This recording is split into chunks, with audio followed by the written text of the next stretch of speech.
इस कार्यक्रम के प्रायोजक हैं जेटी को बनियान त्वचा के लिए पूरी तरह से सुरक्षित, एंटी बैक्टीरियल। बावर्ची खिलाइए, सबको रिझाइए। बावर्ची।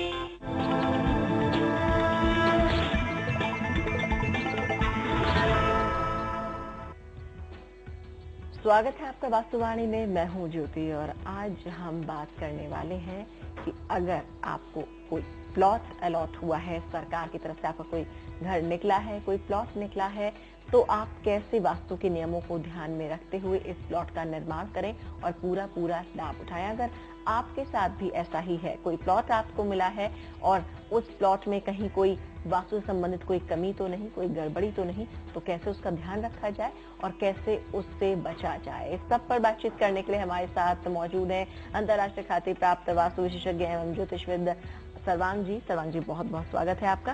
सर्वांग जी, आज हमने ये सब्जेक्ट लिया है, टॉपिक उठाया है कि अगर किसी को कोई प्लॉट अलॉट हुआ है, कोई प्लॉट खरीदा है, अब पहले का खरीदा हुआ है, अब उसे बनाने चले हैं, या किसी स्कीम में कोई प्लॉट मिला है, तो ऐसे में बहुत सारी चॉइसेस नहीं होती हैं। जो प्लॉट मिल गया, अब हाथ में यही होता है कि उसे बनाया जाए, लेकिन उसे बनाया वास्तु से, सारे नियमों से, वास्तु से संबंधित सारे नियमों को ध्यान में रखते हुए कैसे बनाया जाए, कोई दिक्कतें ना आए जीवन में, क्योंकि चॉइसेस बहुत ज्यादा नहीं है, दिशाओं को लेकर नहीं है, आसपास की तमाम सराउंडिंग्स को लेकर नहीं है, तो अब ऐसे में क्या करें? अगर जहां पर हमें प्लॉट कोई सरकारी तौर पे या कहीं से अलॉट हुआ है या कहीं से गिफ्ट मिला है और उस प्लॉट में अगर जो दिशाएं हैं या उसकी जो फेसिंग है वो हमारे और सराउंडिंग्स हमारे अनुकूल है कि नहीं, ये पूरी तरह भाग्य पे निर्भर करता है। तो बस उसमें हम यही ध्यान दे सकते हैं कि किन चीजों का पालन करते हुए, वास्तु के नियमों का पालन करते उसको बेहतर बनाएं, बस इसी बात का ध्यान दे सकते हैं। इसके लिए हम सबसे पहले बताना चाहेंगे कि अगर आपको आप भाग्यशाली हैं, अगर आपको आपकी कुंडली और आपकी भाग्यशाली दिशाओं के अकॉर्डिंग प्लॉट मिला है, अगर आपको उत्तर और पूर्व फेसिंग प्लॉट मिला है तो ठीक है, लेकिन अगर दक्षिण पश्चिम मुखी जो वर्स्ट कोण जो माने जाते हैं सामान्यतया, तो अगर वो आपको मिले हैं तो ऐसे में आप क्या करेंगे? तो सबसे पहले तो ये है कि अगर आपका राहु कुंडली में 8वें घर में बैठा है और साउथ वेस्ट फेसिंग आपको प्लॉट मिला है, तो ऐसे में तो किसी विशेषज्ञ की सलाह जरूर लेनी चाहिए, क्योंकि ऐसे में प्लॉट का कई बारी त्यागना ही उचित होता है। लेकिन सामान्य तौर पे अगर इस तरह से नहीं है, ये तो बहुत रेयर एक कॉम्बिनेशन मैंने बताया, लेकिन अगर ऐसा नहीं है तो आपको ये ध्यान देना होगा, जब भी हम पूर्व और उत्तर की फेसिंग के प्लॉट्स लेते हैं, उसमें एक नेचुरल अच्छी बात ये होती है, ये दिशाएं हमें खाली, नीची और खुली चाहिए होती हैं, और जब भी हमारा जो मेन एंट्रेंस होता है, जो हमारी फेसिंग होती है, वो ऑटोमेटिकली खाली, खुली होती है। हल्की तो होती ही होती है, क्योंकि जनरली प्लॉट्स में नियम भी सरकारी ऐसे होते हैं कि आगे और पीछे सेटबैक होता है, तो आपको आगे इतने फीट खुला छोड़ना है, या आपका वहां पे पोर्च होता है और तमाम सारी, तो आगे तो हल्का होता ही है। लेकिन वही जब आप दक्षिण पश्चिम और दक्षिण फेसिंग या पश्चिम दिशा वाले प्लॉट्स आप लेते हो, तो आगे हल्का हो जाता है और पीछे भारी हो जाता है। ये सामान्यतया होता है। यहाँ पर अब दोष बढ़ने शुरू हो गए, जिनके बहुत ज्यादा भयावह प्रभाव आप पे पड़ेंगे। तो पश्चिम, दक्षिण पश्चिम और दक्षिण दिशा की फेसिंग वाले अगर प्लॉट आपको मिले हैं, अलॉट हुए हैं, तो इस बात का आप ध्यान रखो कि सबसे पहले उनको आगे से पूरा कवर्ड करके बनाओ सबसे पहले, और पीछे आप ओपनिंग्स जरूर खोलें, जरूर रखें, मध्य स्थान जरूर जो है ब्रह्म स्थान खोलें। अगर आप ऐसा नहीं करेंगे तो वो दक्षिण दिशा वाला प्लॉट आपके लिए काफी नुकसानदेह होगा। वहीं अगर आप दक्षिण के पीछे बिल्कुल उत्तर है, वो अगर खुला छोड़ेंगे, वहां ग्रीनरी बनाएंगे, वहां पे लॉन बनाएंगे और मध्य स्थान रिक्त रखेंगे, और मध्य स्थान में अगर थोड़ा सा भी आपने ब्रह्म स्थान खोल दिया तो इसका दोष काफी हद तक कम हो जाएगा। बिल्कुल सर्वांग जी, ये तो बात हुई एक ऐसी स्थिति की अगर इस तरह के स्थितियां हैं प्लॉट के आसपास, लेकिन अगर जो घर का पूर्वी हिस्सा है, उत्तरी हिस्सा है, वहां पहले से ही किसी और की बिल्डिंग बनी हुई है, वहां खुला हुआ नहीं मिल सकता, अब ऐसे में क्या करें? देखिए, और किस तरह के प्रभाव ऐसी स्थिति में सामने आएंगे अगर घर बनाया जाता है? सीधी सी बात है कि जब दूसरी बिल्डिंग्स बनी, उसमें उसका प्रभाव जरूर है, लेकिन उसमें हम कुछ नहीं कर सकते जी। क्योंकि हम दूसरे की बिल्डिंग को तो छोटा बड़ा नहीं कर देंगे। लेकिन ये जरूर है कि आप कम से कम अपनी जो अपनी बिल्डिंग है उसमें आप परिधि बना सकते हैं। अपनी बिल्डिंग जो अपनी जगह है उसमें आप ईस्ट खाली और खुला रख सकते हैं। नॉर्थ ईस्ट अगर खाली और खुला होगा तो वहां से कम सुबह के सूरज की रोशनी आएगी, है ना। तो आप वो दिशाएं अपने उसमें खाली और खुली रखें, ये जरूर ध्यान देना अपनी तरफ से कोशिश करें कि वो दिशाएं खुली और खाली रखी जाएं जिससे दिक्कतों का सामना ना करना पड़े। तो आज हम जान रहे हैं सर्वांग जी से किस तरह से अगर आपको कोई प्लॉट मिला है, कोई प्लॉट अलॉट हुआ है, तो कैसे आप उस प्लॉट को बनाएं, कैसे उस पर घर बनाएं जिससे वास्तु संबंधित किसी भी तरह की परेशानी होने से आप बच सकें। और बहुत सारी बातें जानेंगे इसी तरह की सर्वांग जी से, लेकिन फिलहाल वक्त हो चला एक छोटे से ब्रेक का, जल्द लौट रहे हैं।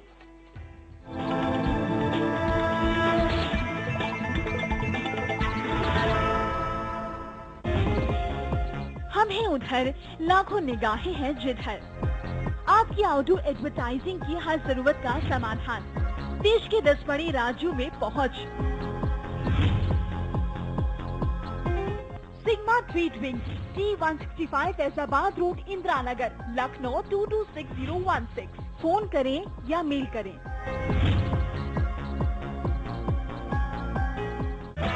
ग्रैंड वेनेजिया ग्रुप आपके लिए लाया है ग्रैंड वेनेजिया कमर्शियल टावर, जिसमें है एक 5 स्टार होटल, शानदार स्विमिंग पूल, रिटेल शॉप और आकर्षक एक्वेरियम और भी बहुत कुछ आपके घर के नजदीक ग्रेटर नोएडा परी चौक के पास। Grand Venezia commercial tower.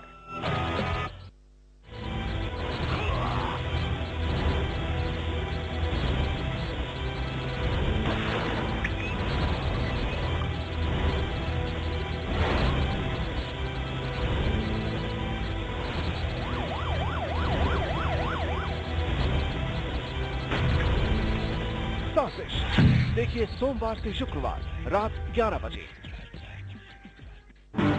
इस कार्यक्रम के प्रायोजक हैं वीनस नेचुरल क्रीम सोप, जिसमें समाई है नारियल तेल की कोमलता जो दे आपको सॉफ्ट स्किन। अगर आपको है शिकायत किसी अधिकारी से, किसी कार्यालय से, तो न हो परेशान, जन संदेश है आपके साथ। हमसे संपर्क करें 0120-417-1234 पर और हम पहुंचेंगे उस अधिकारी या विभाग तक। जन संदेश, जो सच वही संदेश। छोटे पर्दे का ड्रामा। ये बोल रही है ना कि जौन बात गलत है वो गलत है। या रियलिटी शो का हंगामा। You just fantastic. बड़े पर्दे की चहल पहल या बॉक्स ऑफिस पर उथल पुथल।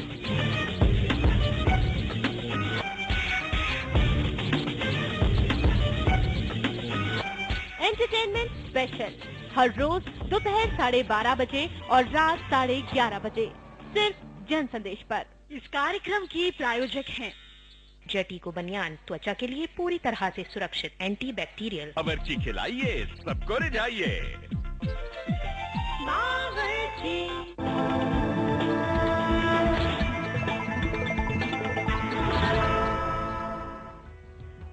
स्वागत है ब्रेक के बाद आपका। आप देख रहे हैं वास्तुवाणी और आज हम बात कर रहे हैं कि अगर आपको कोई प्लॉट अलॉट हुआ है या आपका पहले से कोई प्लॉट है, आप घर बनाने जा रहे हैं, तो आप किन किन बातों का ध्यान रखें, क्या क्या चीजें वास्तु संबंधित आप अपनाएं जिससे आप पूरा पॉजिटिव एनर्जी का लाभ उठा सकें। और ये सारी बातें हमें बता रहे हैं हमेशा की तरह सर्वांग जी।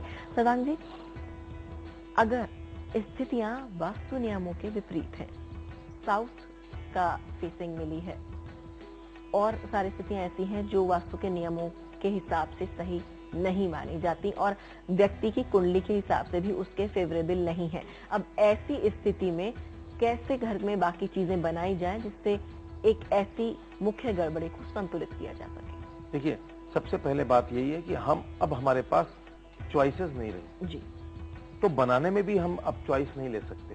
हम जितनी भी चीजें बनाएंगे वो चाहे अब एक तरफ हमारी अगर फेसिंग गड़बड़ ही है और उसके बाद हम उसमें टॉयलेट या हम उसका जो ऊंचा नीचा होना दिशाओं का, अगर वो सब भी गड़बड़ कर लेंगे तो फिर वो जगह हमारे रहने योग्य नहीं बचेगी और कहीं ना कहीं उसके दोषों के भारी दुष्परिणाम हमें सहने पड़ेंगे।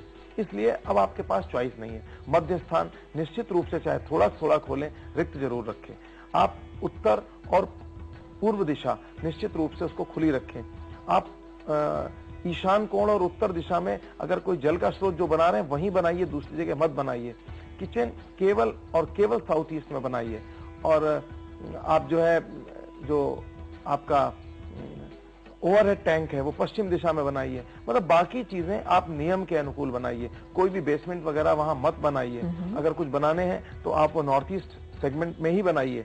और आप स्टेयर केस कभी भी जो है हल्की दिशाओं में ना बना करके आप दक्षिण पश्चिम में स्टेयर केस बनाइए या दक्षिण में स्टेयर केस बनाइए। दक्षिण और पश्चिम क्रमशः मतलब ऊंचे रखिए और उत्तर पूर्व और जो पूर्व दिशाएं हैं ये नीची रखिए। यानी अगर देखा जाए तो घर की जो गैलरी है, जो बाहर का बरामदा है, वो अगर उत्तर दिशा की तरफ रखा जाए ऐसी स्थिति में तो कुछ हद तक बैलेंस करने में साबित होगा। बिल्कुल। और आप यही जैसे दक्षिण पश्चिम में आप जो है घर का मुखिया रहे, दक्षिण पश्चिम दिशा, टॉयलेट्स कोई भी नॉर्थ ईस्ट और ब्रह्म स्थान इन सेगमेंट्स में गलती से भी ना हो। कोशिश करें ऐसे में कि नॉर्थ से जुड़े हुए सेगमेंट्स में ही ना हो। और साउथ ईस्ट में मतलब टॉयलेट्स भी फिर आप दक्षिण पश्चिम और दक्षिण के बीच में बनाएं। मतलब अब यहाँ पर आप जितनी ज्यादा कोशिश करके आप जो सही वास्तु बाकी चीजें चल सकते हैं जो आपके हाथ में है, तो उनको कोशिश करके आप ठीक करें। तो ये थी वो सारी तमाम बातें जिनकी मदद से आप ऐसे प्लॉट में जिसमें आपके पास बहुत ज्यादा गुंजाइश नहीं है, आपकी सर्कमस्टेंसेस आपके साथ नहीं है, लेकिन इसी प्लॉट को आपको अपना घर बनाना है इसी प्लॉट पर, तो ये वो सारे नियम हैं जिनको ध्यान में रखकर आप इस तरह के प्लॉट का वास्तु संबंधित नियमों को अपनाकर पूरा लाभ उठा सकते हैं और काफी हद तक नेगेटिविटी को दूर कर सकते हैं। और बहुत सारी बातें हम जानेंगे ऐसे प्लॉट्स में क्या कुछ ध्यान रखने वाली बातें हैं, ये सब कुछ होगा, लेकिन एक छोटे से ब्रेक के बाद। जल्द लौट रहे हैं।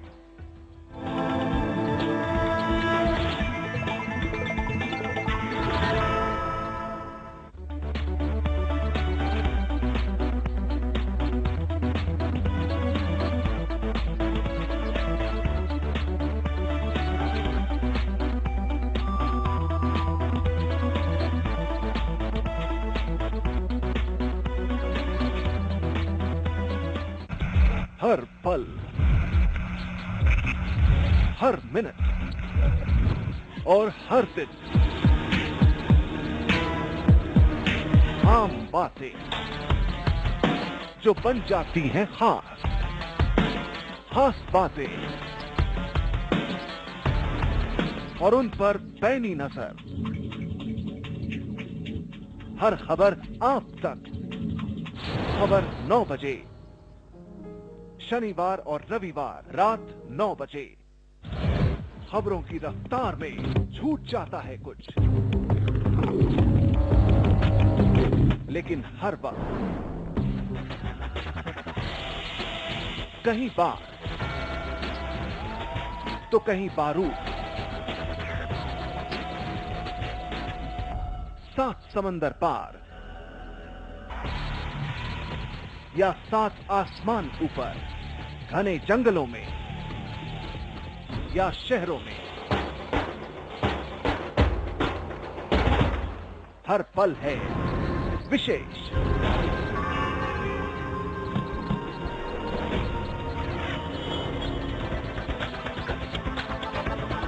विशेष हर रात 8:30 बजे सिर्फ जनसंदेश पर। इस कार्यक्रम की प्रायोजक हैं बावर्ची खिलाइए, सबको रिझाइए। बावर्ची। अब हर कदम, अब हर पहल,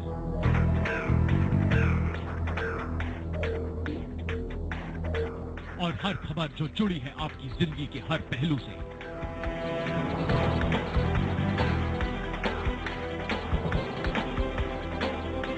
जनसंदेश पर। जनसंदेश, जो सच वही संदेश।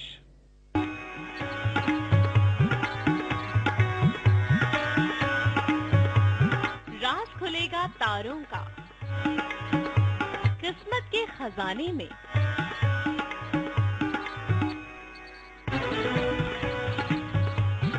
आपके लिए क्या है?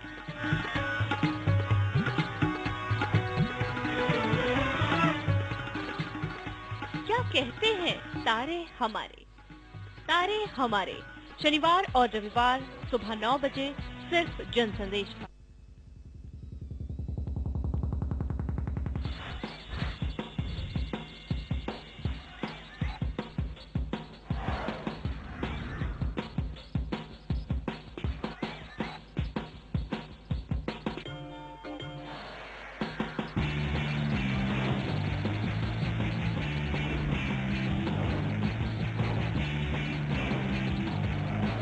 बॉलीवुड ब्रेकिंग न्यूज हर रोज शाम 6 बजे। इस कार्यक्रम के प्रायोजक हैं गोल्डी मसाले, जो भी खाएगा वाह वाह करेगा। अगर आपको है शिकायत किसी अधिकारी से, किसी कार्यालय से, तो न हो परेशान, जन संदेश है आपके साथ। हमसे संपर्क करें 0120-417-1234 पर और हम पहुंचेंगे उस अधिकारी या विभाग तक। जन संदेश, जो सच वही संदेश। इस कार्यक्रम के प्रायोजक हैं जेटी को बनियान, त्वचा के लिए पूरी तरह से सुरक्षित, एंटी बैक्टीरियल। बावर्ची खिलाइए, सबको रिझाइए।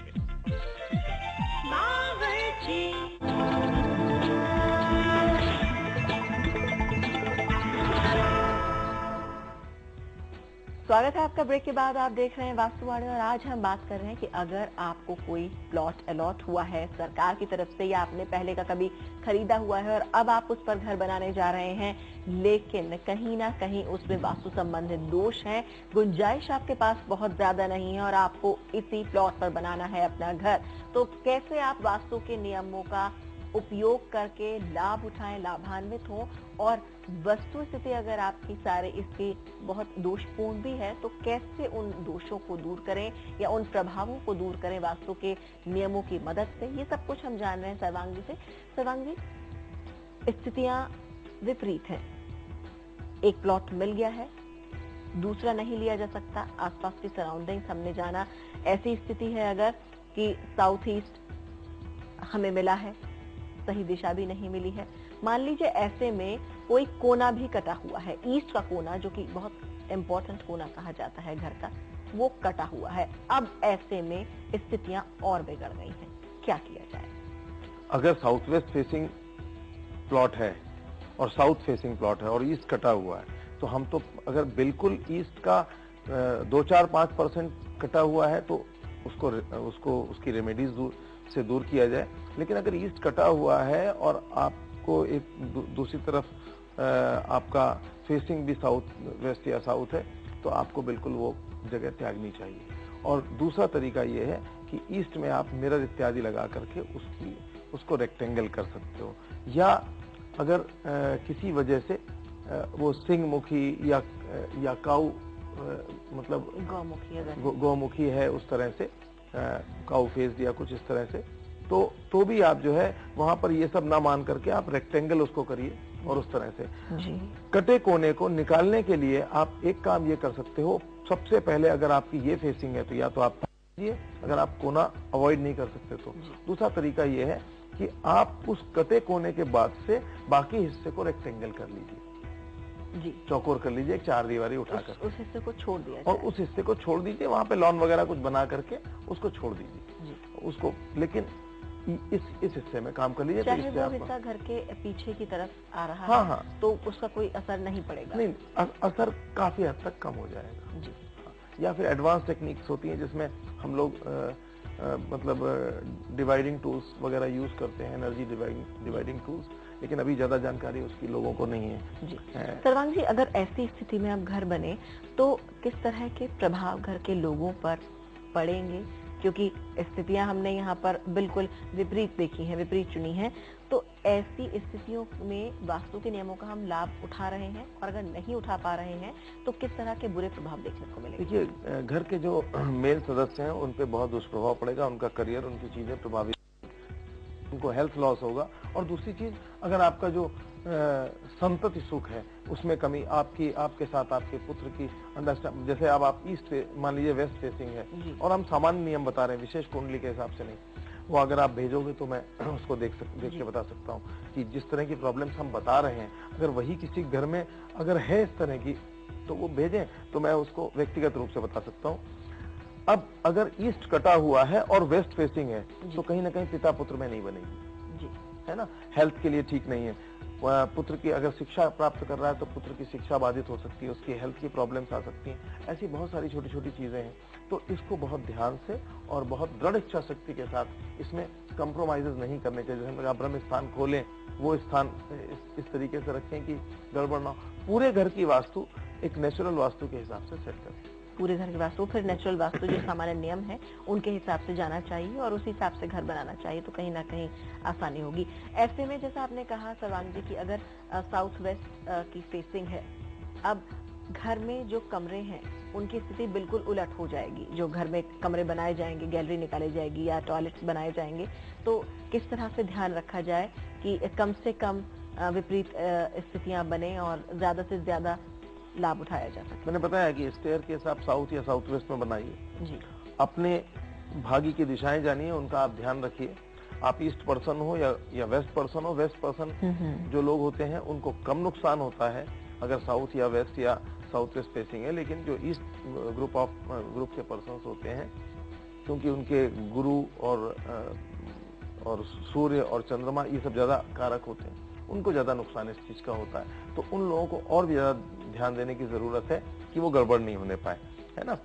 ओवरहेड टैंक चाहे underground water resources, beam, pillar, हर चीज का मध्य स्थान में यदि कोई ऐसे, एक तो इसमें दिक्कतें हैं और मध्य स्थान में कोई बीम या पिलर आ गया तो बहुत ज्यादा घातक स्थितियां हो जाती कई बारी। किसी तरह का कुआं, किसी तरह का बोरवेल मध्य स्थान में नहीं आना चाहिए। कोई टॉयलेट आपका ईस्ट, नॉर्थ ईस्ट और नॉर्थ में बिल्कुल कदापि नहीं होना चाहिए, सेंटर में नहीं होना चाहिए। ये सब छोटे नियम आप पालन करके चीजों को ठीक कर सकते हो, बेहतर कर सकते हो। सर्वांग जी, जिस पर हम आज चर्चा कर रहे हैं, इसी तरह का एक मेल हमारे पास आया हुआ है। राहुल है मुजफ्फरनगर से, इनका सरकार में लॉटरी में एक इनका प्लॉट निकला है और इनके घर में साउथ का कोना कटा हुआ है, वेस्ट फेसिंग है, साउथ का कोना कटा हुआ है। अभी ये इस पर प्लॉट बनाना चाहते हैं और इनकी स्थितियां ऐसी नहीं है कि ये कोई दूसरा प्लॉट खरीद सके। कौन सा कॉर्नर कटा हुआ आपने बताया? साउथ का इनका कॉर्नर पूरी तरह से कटा हुआ है और ये जो है वेस्ट फेसिंग इनको घर में साउथ का कॉर्नर कटा हुआ है। इन्होंने अपने कोई कुंडली की डिटेल्स दी? कुंडली की डिटेल्स इनकी नहीं है, लेकिन देखिए ऐसे में इन्होंने प्रश्न पूछा है कि अब ये क्या करें। तो बस इसका सीधा तरीका है, साउथ वाले उसमें हम लोग मिरर टेक्नोलॉजी यूज करके या मिरर का कॉम्बिनेशन यूज करके उसके करेक्शंस नहीं करते, क्योंकि साउथ अगर गहरा होता है तो उसके हमें नुकसान मिलते हैं। तो उसमें वही है, साउथ वाला हिस्सा आप उसको कट करके रेक्टेंगल कर लें, है ना, और उस जगह को जो इसमें आपकी बिल्डिंग में यूज नहीं हो रहा, उस जगह को किसी और काम के लिए, लॉन वगैरह के लिए यूज कर ले तो ज्यादा बेहतर होगा। क्या इस तरह की जो हिस्सा छोड़ दिया जाता है उसे अपने घर की बाउंड्री के अंदर ले लिया जाना चाहिए या उसकी अलग से ओपनिंग कर दो अगर संभव हो तो अच्छा है, वरना इसी बाउंड्री से किनारे से कहीं से कोई जगह दे दो। दोस्त तो पूरी तरह नहीं कटता, लेकिन कहीं ना कहीं प्रभाव काफी बिल्कुल कम हो जाता है। चलिए, वक्त बहुत कम बचा है। टिप ऑफ द डे हमारे दर्शकों। टिप ऑफ द डे ये है कि भाई अगर आप इस तरह के अलॉटेड प्लॉट, अगर आप भाग्यवान हैं, पहले बात तो अलॉटमेंट तभी होता है जब आप भाग्यशाली हो, तो घर के मध्य भाग में एक 1.25 हाथ गृह स्वामी के 1.25 हाथ एक गड्ढा, 1.25 हाथ गहरा, 1.25 हाथ चौड़ा, 1.25 हाथ ऊंचा गड्ढा एक खोद करके उसमें तांबे का एक स्वास्तिक, उसके अंदर चावलों की, पीले चावलों की, हल्दी और चावल की लेयर लगा नीचे रख के और उसके ऊपर वो स्थापित होता है, उसका पूरा पूजन किया जाता है और उनसे प्रार्थना की जाती है कि ये रेक्टेंगल स्थान है और ये पूरे घर के मध्य भाग आप हमारे भूमि को रिप्रेजेंट कर रहा है। तो वहां पर वास्तु पुरुष मंडल और ब्रह्मा जी की प्रार्थना करके और विश्वकर्मा जी की प्रार्थना करके वो स्वास्तिक स्थापित कर दिया जाता है और इससे वहाँ का मध्य क्षेत्र बहुत ज्यादा ऊर्जित होता है और वहाँ से एनर्जी के वाइब्रेशंस निकल करके पूरे घर में जाती हैं और वो उस घर के दोष को दूर करने में काफी हद तक मदद करती है। तो बिल्कुल ये था टिप ऑफ द डे। अगर आप भी ऐसी ही परेशानी से जूझ रहे हैं, आपके प्लॉट में भी कुछ इस तरह की समस्याएं हैं, तो आप इन सभी नियमों का पालन कर सकते हैं। टिप ऑफ द डे इतनी बेहतरीन सर्वांग जी ने दी है कि आप उसका पालन करके पूरी तरह से लाभ उठा सकते हैं और इस तरह के प्लॉट के दुष्प्रभावों को कम कर सकते हैं और उसे अपने लिए भाग्यशाली और पॉजिटिव बना सकते हैं। इसी के साथ आज के वास्तुवाणी में इतना ही। हमें दीजिए इजाजत। नमस्कार।